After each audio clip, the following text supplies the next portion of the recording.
આદરાવડુ ગામની શાળાઓમાં cyber safety awareness કાર્યક્રમ યોજાયો। વિદ્યાર્થીઓને સાયબર સુરક્ષા અંગે માર્ગદર્શન। પાદરા તાલુકાના વડુ ગામની કુમાર શાળા અને કન્યા શાળામાં સુરક્ષા સેતુ કાર્યક્રમ તથા વડુ પોલીસ સ્ટેશનના સંયુક્ત ઉપક્રમે સાયબર સેફટી અવેરનેસ કાર્યક્રમનું આયોજન કરવામાં આવ્યું હતું। કાર્યક્રમમાં શાળાના શિક્ષકો, સ્ટાફ તેમજ મોટી સંખ્યામાં વિદ્યાર્થીઓ ઉપસ્થિત રહ્યા હતા।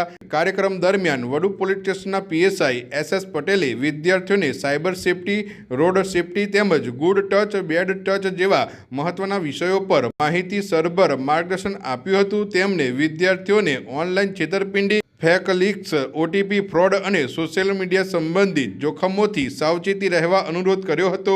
પીએસઆઈ પટેલે વિદ્યાર્થીઓને અજાણ્યા વ્યક્તિઓ સાથે વ્યક્તિગત માહિતી શેર ન કરવા, મજબૂત પાસવર્ડનો ઉપયોગ કરવા તેમજ સોશિયલ મીડિયાનો જવાબદારીપૂર્વક ઉપયોગ કરવા અંગે પણ સમજણ આપી હતી। ઉપરાંત સાયબર ગુનાનો ભોગ બનીએ તાત્કાલિક 1930 હેલ્પલાઇન પર ફરિયાદ નોંધાવવા અને સરકારના સત્તાવાર સાયબર ક્રાઇમ પોર્ટલ પર ઓનલાઈન ફરિયાદ કેવી રીતે કરવી તેની માહિતી પણ આપવામાં આવી હતી। કાર્યક્રમ દરમિયાન વિદ્યાર્થીઓએ ઉત્સાહપૂર્વક પ્રશ્નોત્તરીમાં ભાગ લીધો હતો અને વિવિધ સાયબર સુરક્ષા સંબંધિત પ્રશ્નોના જવાબ મેળવ્યા હતા। પોલીસ દ્વારા આપવામાં આવેલા માર્ગદર્શનને વિદ્યાર્થીઓ અને શિક્ષકોએ આવકાર્યું હતું। આવા જાગૃતિ કાર્યક્રમો દ્વારા વિદ્યાર્થીઓમાં સાયબર સુરક્ષા અંગે જાગૃતિ વધે અને તેઓ ડિજિટલ યુગમાં વધુ સાવચેત બની શકે તેવો આશય વ્યક્ત કરવામાં આવ્યો હતો।